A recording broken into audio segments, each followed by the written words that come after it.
The United States in the 1920s was caught up in a mania, the drive to use newly discovered scientific laws of heredity to perfect humanity.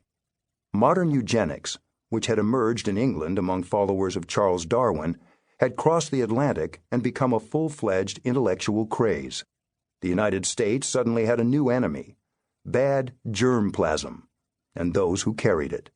The unfit, the eugenicists warned, threatened to bring down not only the nation, but the whole human race. America's leading citizens led the charge to save humanity. John D. Rockefeller, Jr., the world's wealthiest man, funded scientific research into how what he called the defective human could be bred out of the population. Alexander Graham Bell became chairman of the board of scientific directors of the Eugenics Record Office in Cold Spring Harbor, New York, the leading organization advocating eugenic sterilization. And former President Theodore Roosevelt took to the pages of a national magazine to insist that the unfit must be forbidden to leave offspring behind them. Prominent scientists formed organizations to research and promote eugenics, with names like the Committee to Study and to Report on the Best Practical Means of Cutting Off the Defective Germplasm in the American Population. Social reformers embraced biology as the fastest route to their goal of a better world. Some spoke gently of the need for laws to prevent the unfit from passing on their defects. Others were more severe, like the upper-class New York advocate for the mentally ill, who warned her fellow philanthropists that they put society at risk when their well-meaning charity helped men and women who are diseased and vicious to reproduce their kind.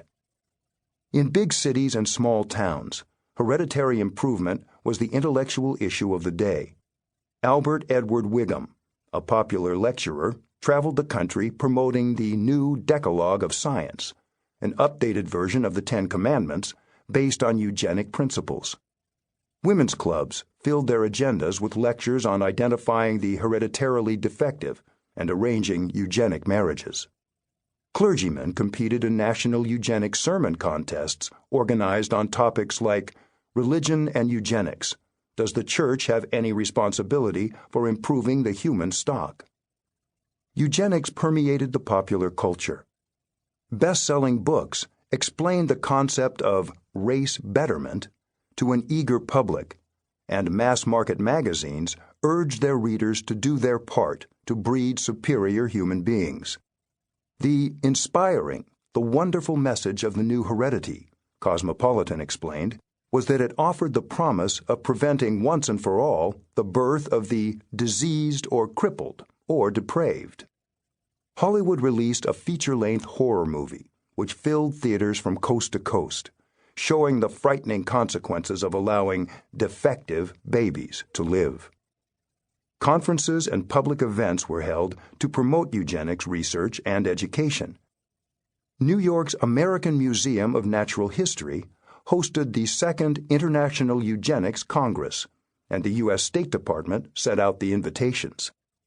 The Congress opened with a plea from the museum's president about the need to enlighten government in the prevention of the spread and multiplication of worthless members of society.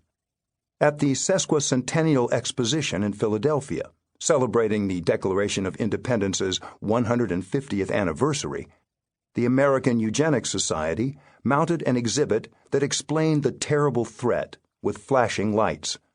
Every 48 seconds, the lights indicated, a mentally deficient person was born in the United States, while only every 7.5 minutes was a high-grade person born, who would have the ability to do creative work and be fit for leadership. Universities were quick to embrace eugenics and give it their intellectual imprimatur. Eugenics was taught at 376 universities and colleges, including Harvard, Columbia, Berkeley, and Cornell. Prominent professors were outspoken in support, including Ernest Houghton, the chairman of Harvard's anthropology department, who warned that educated Americans were selling their biological birthright for a mess of morons and called for a biological purge. Eugenics was so popular on campus that F. Scott Fitzgerald, as a Princeton undergraduate, wrote a song for the college's Triangle show called Love or Eugenics, which asked the musical question, "Men, which would you like to come and pour your tea? Kisses that set your heart aflame, or love from a prophylactic dame?"